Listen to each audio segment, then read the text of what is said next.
discussing about the setup which we make use of in the zeolite process, as well as the other details regarding zeolite process. So now before we start off with the details regarding the process, let's just discuss the setup. So now it's a very brief description about the setup. So first thing is supposed to be the brine solution. Now you will be understanding the reason behind the purpose of brine solution after we discuss the procedure. And this is supposed to be a bed of zeolite. So now you'll be having a bed of zeolite, and then you'll be having a bed of gravel as well. A bed of zeolite, you'll be having a bed of gravel, and then this is supposed to be this the inlet for your impure water. Impure water is inlet, and then afterwards you'll be having an outlet here, and this outlet is supposed to be for pure water. This outlet is for pure water. So now, and then the zeolite gravel is supposed to be two components of the bed-like structure which is formed inside a setup, and then inside a container, impure water, pure water, and it's supposed to be brine solution for regeneration of the zeolite bed. So now let's just start discussing about the basics regarding zeolites, and then we'll go to procedure followed by certain equations, and then we'll be doing about the limitations, disadvantages and advantages of the zeolite process in the removal of permanent hardness. So now the first one is supposed to be the basics regarding zeolites. Normally we say the zeolites are supposed to be sodium aluminosilicates. So now why do we say so? Now if you write the molecular formula, we will understand. So now the molecular formula is Na2O dot Al2O3 dot XSiO2 dot YH2O. It's supposed to be sodium aluminosilicates. Sodium aluminosilicates. And then afterwards, this is supposed to be the basic formula that you make use of for zeolites. Zeolite has another name, and the other name is supposed to be permutate. Now the other name is supposed to be permutate. So we know that zeolite has another name which is permutate. And now let's just discuss about the various types of zeolites. So now various types of zeolites are natural and synthetic. So now there are only two types of zeolites. One is a natural zeolite and the other one is synthetic zeolite. So now for natural zeolite, we know it occurs in nature. So the molecular formula, you can use the same molecular formula as we discussed for a zeolite. Only thing is, instead of X and Y, you will have certain specific values in the example. So Na2O dot Al2O3 dot 4SiO2 dot 2H2O is supposed to be the example of natural zeolite, and the example is supposed to be natrolite. NaTROLITE, natrolite is supposed to be the example for natural zeolite. So now next, let's just go on with synthetic zeolites. Synthetic zeolite is supposed to be something which is not natural. You prepare it. So now there are certain components that you make use of. So what are the components? China clay, phosphor, and then ash. Okay, China clay, phosphor and ash. A combination of these substances will give rise to a porous gel-like substance, which is nothing but synthetic zeolite. So now next point is supposed to be the various characteristics that it possesses. So now natural means it is non-porous in nature. Sorry, it is non-porous in nature. But then when it is synthetic, it is porous in nature. Non-porous is natural, and it is supposed to be porous and gel-like. Okay, it's supposed to be porous and it's supposed to be gel-like in nature. So now this is exactly why we say that for the exchange of ions, because the main aim of zeolite is to exchange its own sodium ions with the hardness causing ion, so that the removal of the hardness can easily be done. So now the exchanging properties possessed by the synthetic zeolite is supposed to be more than natural zeolite, and the reason for this fact is supposed to be the porous nature. The porous nature is the reason why it can easily exchange its sodium ions with the ions, which causes hardness. So that is the main name of zeolite. So now we discussed about the main name of zeolite, and then what zeolite actually is, and then what are the two types of zeolites. Now let's just go on with the actual process. So now normally it will be very tedious for us to mention the full formula in all the equations that we write in the zeolite process. So now the way in which you represent the zeolite on the whole is Na2Zd. Na to Ze is supposed to be the way in which you easily represent the represent zeolite. Okay, so now let's just start the actual reaction. So now what happens? Now Na to Ze, now your impure water comes here. It flows through this compartment, and then afterwards it flows through the zeolite bed. So now zeolite bed will have Na to Ze zeolite in it, and then afterwards they will combine with the hardness causing salts. Now we are considering only the permanent hardness causing salts because that is under what we are learning. And then after this combines, what will we get? We will be getting CaZe, and then you will be getting 2NaCl along with it. So now the calcium ion which causes hardness is removed because it combines with Ze, and then the sodium has exchanged its ion with the calcium ion, which is the hardness causing salt. So now when you take the same Na to Ze, and then when you combine MgCl2 with it, you will be getting Mg Ze, and then you will be getting 2NaCl. Okay, so now in this way you can easily remove the hardness causing salt. But then there is one situation where all your zeolite compounds in the zeolite bed will get exhausted. So now in this case, if it gets exhausted, the exchange of the hardness causing ion with sodium ion will stop. The procedure will stop because obviously sodium Na to Ze is absent in the zeolite bed.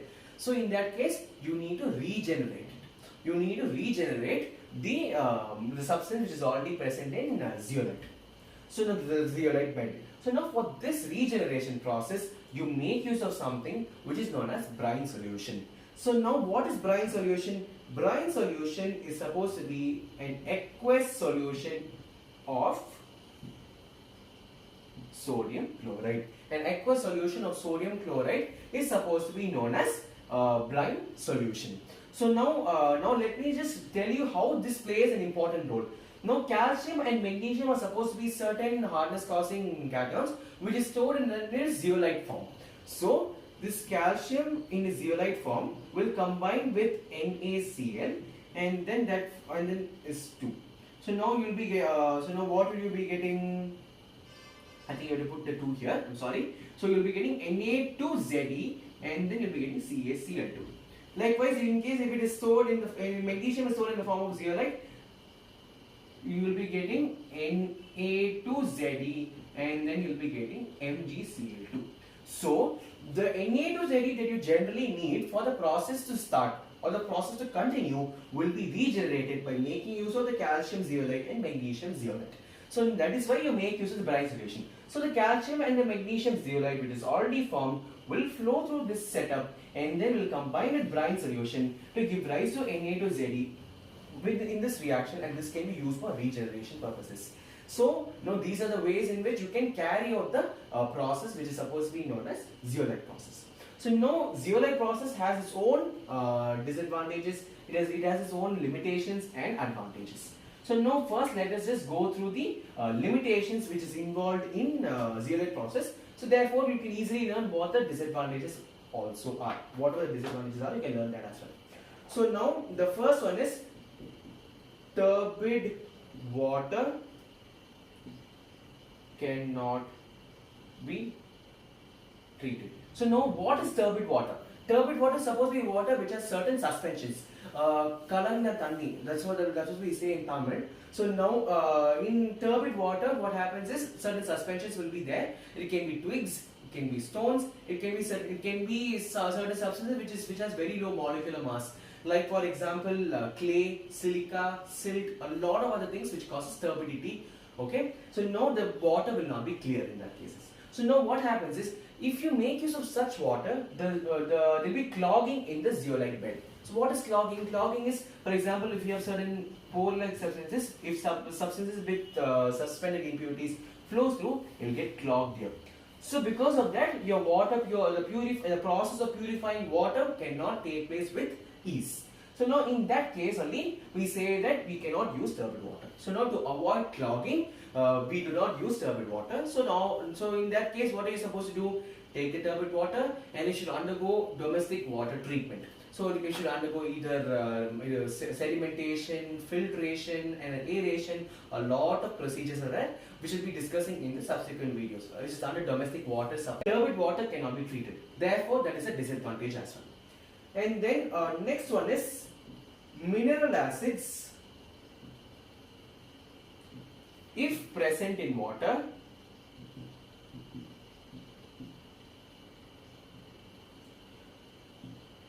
will affect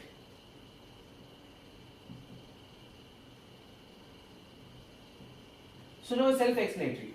In case the mineral acid has in case mineral acid is present in the water that you make use of for purifying, for the removal of the salts which is a causative agent for permanent hardness, that must be removed, because these mineral acids are corrosive in nature, because mineral acids are the strongest acids known to us.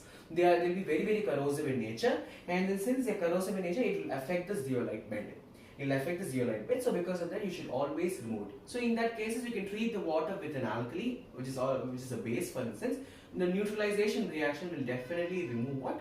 It will definitely remove your acid, which is a causative agent for corrosion. So the first one is supposed to be removal of acid, which we discussed right now. Apart from that, removal of turbidity by various processes like sedimentation, filtration. So now next one is supposed to be excessive sodium ions in the water sample. So normally in zeolite process, as we know, that the calcium and magnesium ions can be removed. But then apart from the calcium and magnesium ions, you have sodium ions as well. The sodium ions will serve as a very big problem. So now let me just tell you why. Because only calcium and magnesium ions are removed. In case if your water has ions like, let me just write it as a statement. If water has ions like CO3 minus, HCO3 2 minus, CO3 2 minus and HCO3 minus, the problem will become more. So now let me just tell you why.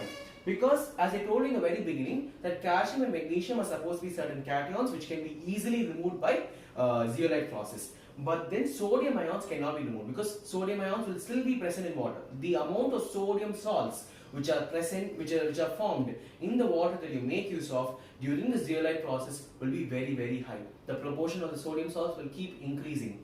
So the sodium salts which are commonly formed are Na2CO3 and NaHCO3. So now you might ask, what are the disadvantages of having these two salts? So now we must have learned in boiler troubles. So what do we learn in boiler troubles? We learn in boiler troubles that Na2CO3 in high pressure boilers will combine with water to form NaOH. NaOH will be the causative agent for caustic embrittlement. So now the word is caustic, you know what the word caustic means, it's caustic soda. So now it causes caustic embrittlement. So now it causes hair-like crevices, hairline like cracks. So now that is a very big disadvantage. That is why we say that Na2CO3 must not be present in the water that you make use of in boilers. So there is one disadvantage. Next is NaHCO3. What is the disadvantage of NaHCO3? NaHCO3, if present in water, and then if you make use of the same water in boilers, you start heating the water, because that is the main purpose for us. And NaHCO3 on heating gives out carbon dioxide. Dissolved carbon dioxide, you know, it causes a lot of problems, because carbon dioxide will combine with water, the evolved carbon dioxide will combine with water to give rise to H2CO3, which is carbonic acid. Carbonic acid, though it's the weakest inorganic acid known to us, it is highly corrosive, because it's a mineral acid. It is highly corrosive in nature. So because of that, it will affect the boiler that you make use of. So that is why in zeolite process, it is a limitation as well as a disadvantage that a lot of sodium salts are produced during this process. And then normally only calcium and magnesium cations are removed. Anions are not removed in this process. If anions like carbonate and bicarbonate combines with sodium, it forms Na2CO3 and NaHCO3. Na2CO3 is supposed to be the one which combines with water in high pressure boilers to give rise to caustic soda, and then that causes caustic embrittlement. If you take NaHCO3, NaHCO3 is supposed to be a salt which on heating gives rise to carbon dioxide, and carbon dioxide is supposed to be a gas. And then another disadvantages as well as the limitation is one more point. In case of water, in case of the water that you make use of has Fe2 plus, which is iron and manganese ions, the water cannot be made use of in the In case if it has calcium and magnesium chlorides or sulfates, along with that if it has Fe2 plus and Mn2 plus, this water cannot be made use of for the removal of hardness causing ions in the zeolite process. The reason is because iron and manganese will form strong zeolites, which is FeZe and MnZe. So these two zeolites will be formed in the end. When it combines the zeolite in this case after exchanging itself with the sodium ions. These are supposed to be very, very stable zeolites, and then these zeolites will cause much problems in the process. These are very stable zeolites and which cannot be broken down. So because of that, we always make sure that the water that we make use of does not have iron and manganese cations. So now apart from that, now let's just discuss about the various advantages. So now the various advantages are, the first one is supposed to be less skills for carrying out the process. So you don't have to be much skilled to carry out the zeolite process. Less skills are enough. Next one is about less time for carrying out the process. Next one is supposed to be less space for equipment. And then next one is supposed to be the process removes up to 10 ppm hardness.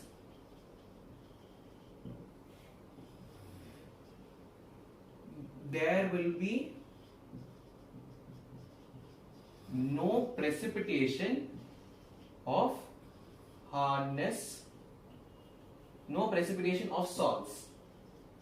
So now here the PPT is supposed to be salts. Okay, now there will be no precipitation of salts, or you can also say no sludge formation of salts. So first one is supposed to be less skills are required for the process to be carried out. Next one is supposed to be less time required for the same. Next one is less space required for the equipment to be placed. And then afterwards it removes up to 10 ppm of hardness. Next one is supposed to be there will be no sludge formation or no precipitate formation of the salt. And then next one is supposed to be it's a clean process. That means there will be no you can maintain cleanliness all throughout the process.